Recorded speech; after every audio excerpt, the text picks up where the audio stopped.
Greetings all, and welcome to another session here of Tuzi Talks. Today we're going to be continuing our discussion of language curriculum, testing, and assessment. Today we're going to be focusing primarily on monitoring and assessment. And just to remind you, much of this material is coming right out of Nation and McAllister's textbook, Language Curriculum Design. As I mentioned, we're going to be looking at monitoring and assessment today. We're going to be focusing on some guidelines that you should look at, some general issues that you may want to be looking at. We'll look at some assessment types, some test types that you may want to use when you're doing an assessment. And then we'll end up looking at reliability and validity, and then, of course, practicality. As we look at some of the guidelines for creating or conducting some form of assessment, there are a number of players and components that are involved within the system that you're going to be evaluating. Obviously, you will be evaluating the curriculum as a whole, and so you'll be looking at what are the components that are being covered. Are we covering all the 4 skills in the 2 databases? Are we meeting the needs that the program is supposed to be designed for? So you'll be looking for things like needs. You'll be looking for things like wants. And are they encased within the program?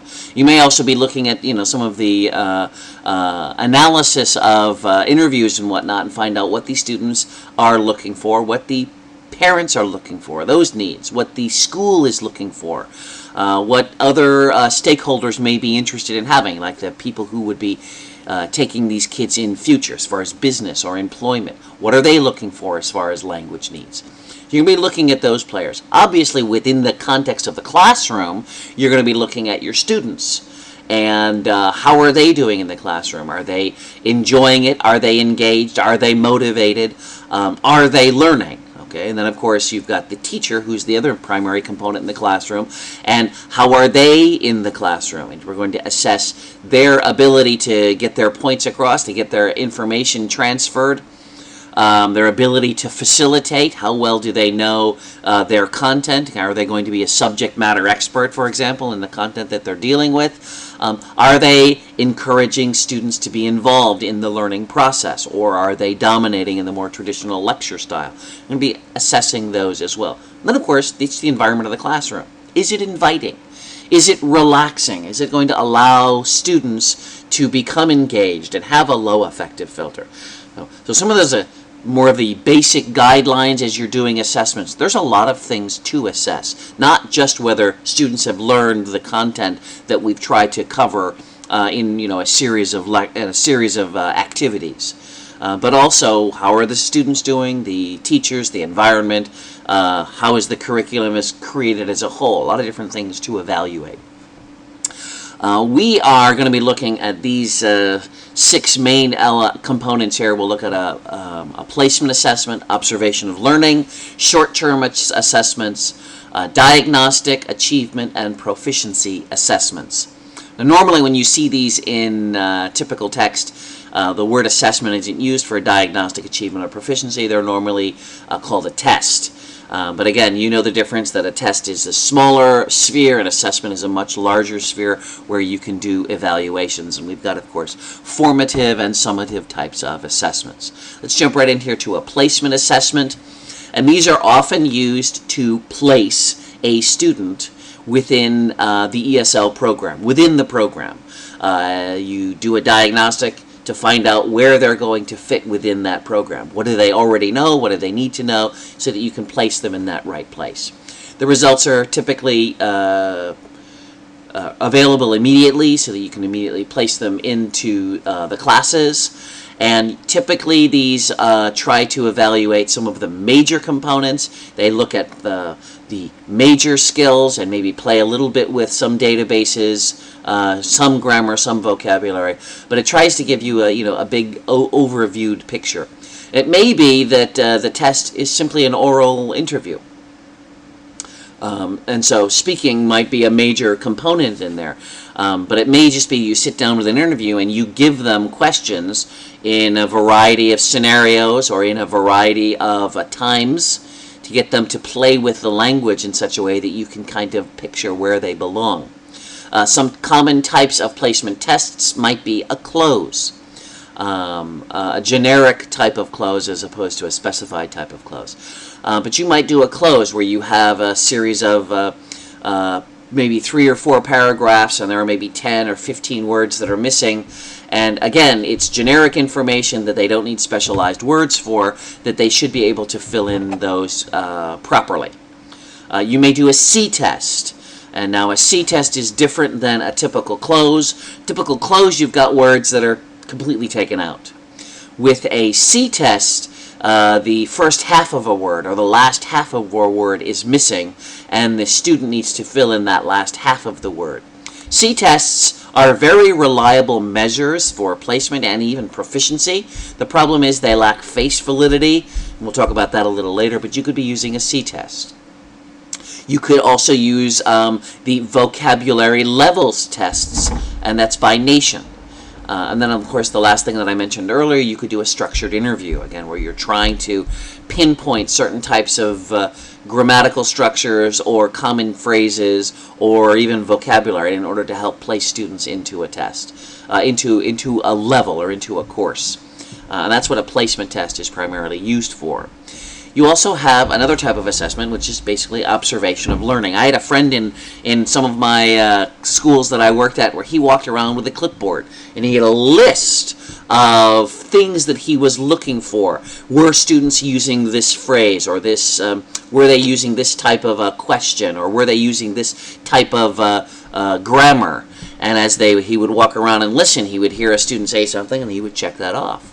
And of course, the students were now interested. Well, what are you checking off? And it was an actual way to encourage students to use a variety of language, because I know they were studying that type of information, or those types of phrases, or that type of grammar or vocabulary, and he wanted to make sure the students were trying actively to use those words.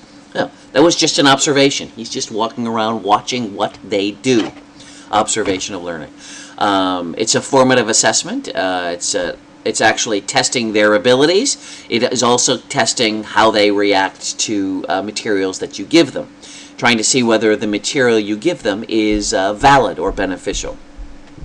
These can be done, as I said earlier, like with a checklist or just an observation. I observed that they did thus and so. I observed that the material did, encourage students to do thus and so. Okay, so but you could use a survey also. After you do an activity, you then give them this and let them be the observer. You did this, and how did you like it? What did you think? How did you feel? Type of thing. So you can use this on the learning and also on the learner. You also have short-term assessments. For example, a quiz. It doesn't have to be a paper quiz, but you can use a quiz where after some form of activity, you can test their comprehension. You can also test their ability to use whatever materials you were trying to cover in language.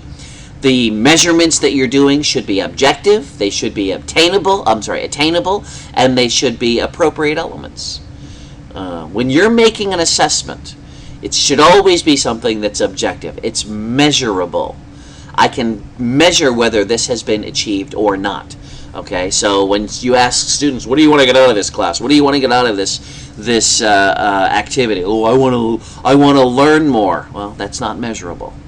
You want to make it in some form so that it's an actual measurable type of assessment. You also want to make sure that the assessment has a clear objectives and that it's going to motivate your learners. That may be giving them points, giving them extra credit. It may be just that it's fun, the fun factor.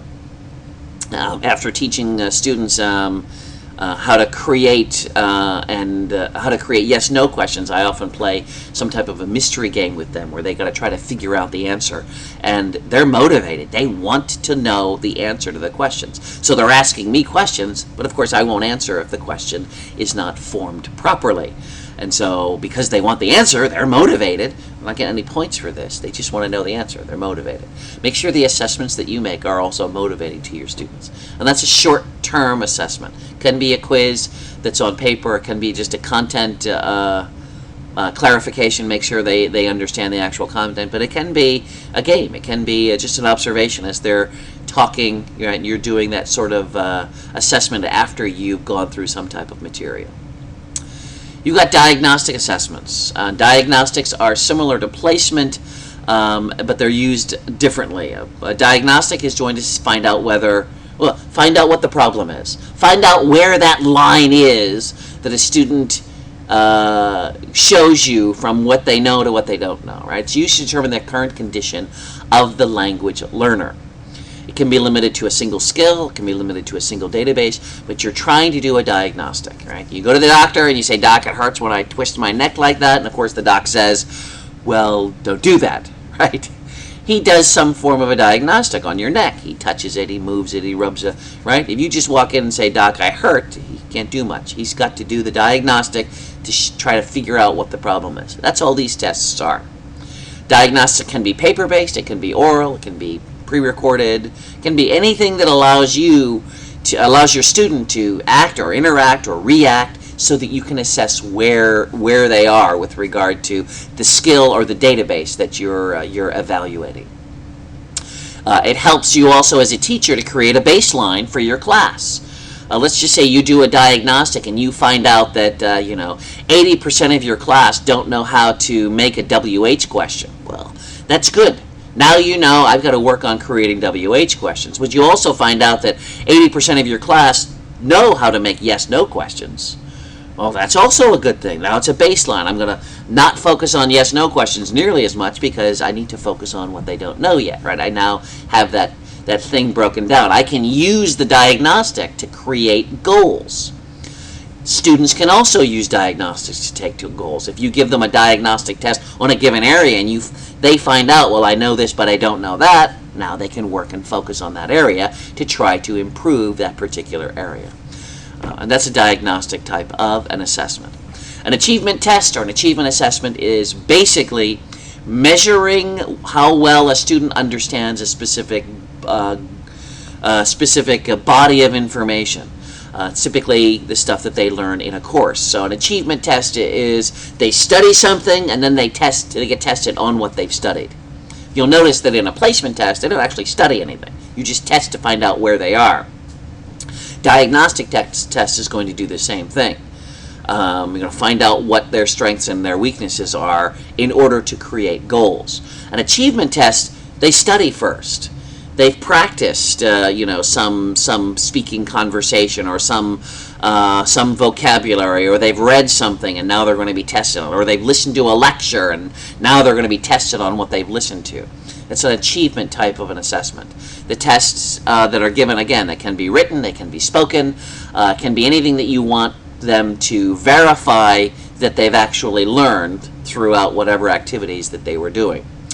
And it also can provide some valuable washback, not only washback for whether the test is actually doing well or there are some problems with the test. Some issues involved with achievement tests. Who's responsible for the content? Is the teacher responsible? Or are the students responsible? Just to give me an example here. Let's just say you cover material in class and all of your students do badly. Is that your fault as a teacher? Or is that your students' fault because they didn't study or they didn't do well? There will be some people who will say, as the teacher, you provide the content, you provide some scaffolding, but it's the student's responsibility to master these materials. It's their responsibility, it's not my responsibility. And you find both sides. I typically land somewhere in the middle because learning and teaching is a paired activity. Teacher and students, facilitator and learners, both own some responsibility within the process. There are times when I give out a test and I see that 95% of my students get question X wrong. I will probably assume that there's something wrong with the question. And so I will take responsibility for that. But if I get another one where I get students who didn't do well on a particular question, and I ask them if they studied, and they honestly tell me no, they didn't, well, I'm not going to. That's their responsibility. So as a teacher, I have responsibility to ensure that the materials I present are presented in a way that they understand and presented in a way that they're going to be able to study and learn from. Students are responsible for actually doing the learning. So I kind of sit in the middle. Another issue is going to be, how do we deal with learning styles? Are students responsible to complete tasks regardless of their learning style? Again, I went to school with a young lady who took a particular class 4 times because she did not do well with written essays for exam questions. And she failed 3 times, and on the 4th time she begged her teacher, please give me an oral interview. And her teacher was nice enough to give her an oral interview, and she passed with flying colors. She could articulate in words. She could not articulate in writing under pressure of time. And so the teacher said, okay, we're going to switch things around for you and let you do that. Now, initially, the teacher was not interested in doing that. The student failed this course 3 times. They had to take it again. Question, who is responsible for the learning styles? As a second language learner, one of the things that I teach my students is, you come to my country, you learn my culture. When in Rome, do as the Romans. When I go to your country, I should learn your culture. So when I'm there, I should be as you. When in Rome, do as the Romans. But how do we do this with learning style? Is that going to be the same thing? And so it's an issue. It's a question. Do you as a teacher try to vary things so that you can have a multitude of learning styles to meet the needs of all the students in your class? Or do you do the ones that you're comfortable with and tell the students they have to modify? I generally want to try to find a way to have multiple activities with multiple learning styles so that I can try to reach more of my students. But that's a question. You as a teacher, what is your responsibility in that area? And those are achievement assessments and some of the issues that go along with that. A proficiency assessment is used to measure how well someone masters a given content among, as compared to everybody else. And so the TOEFL test or the TOEIC test or even the SAT, the ACT, those are all proficiency type of tests. And they're used to see whether, you reach a certain level as opposed, compared to everybody else. Proficiency tests are often used in colleges, in schools, as a way to measure whether someone can succeed in a first year of school. And so if you want to be able to go to a college in the U.S. and your first language is not English, you may take a TOEFL test to find out whether you're going to succeed that first year. And if your score is not high enough, your score must be high enough as compared to everybody else. If it's not that high, well, then you're not going to be able to go in.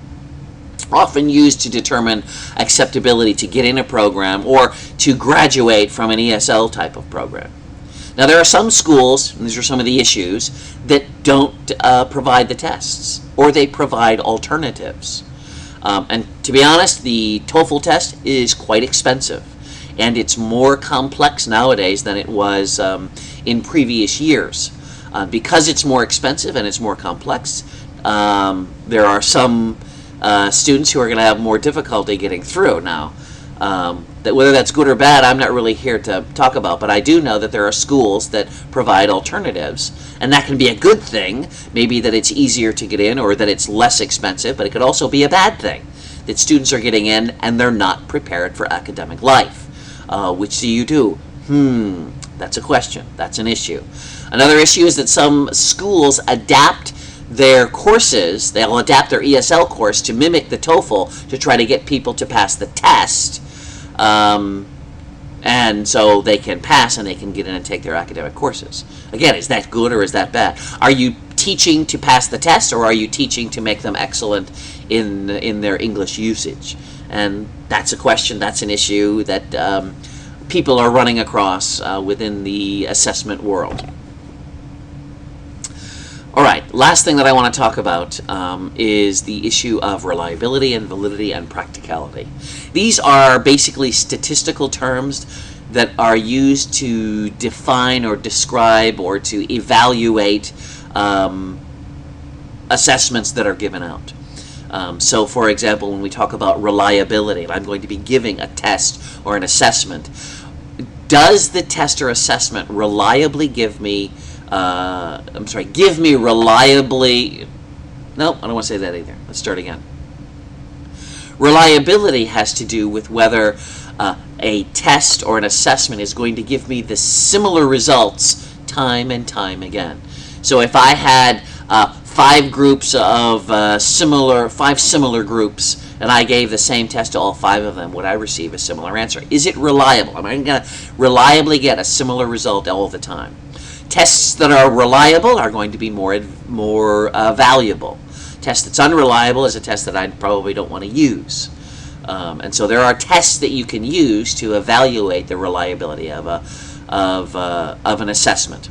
So when you're going to be making a test, you may make the test, but is it a good test? Is it reliable? I don't know. I need to test the test. I need to assess the reliability of that particular test. The same thing would go with validity.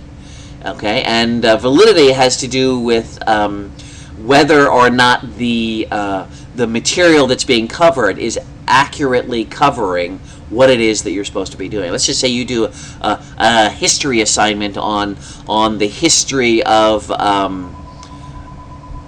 Mao in China. And within the middle of that test, you also provide information. You also ask a question related to reliability. Has to do with whether an assessment that you're delivering, whether it's going to provide you similar results over and over again. So whether you give a test and you give it a second or a third time, or you give the same test to a similar groups of people, is the test result going to be similar? A reliable test is going to be a test that's going to be useful. The heck is going on? Validity. Validity has to do whether if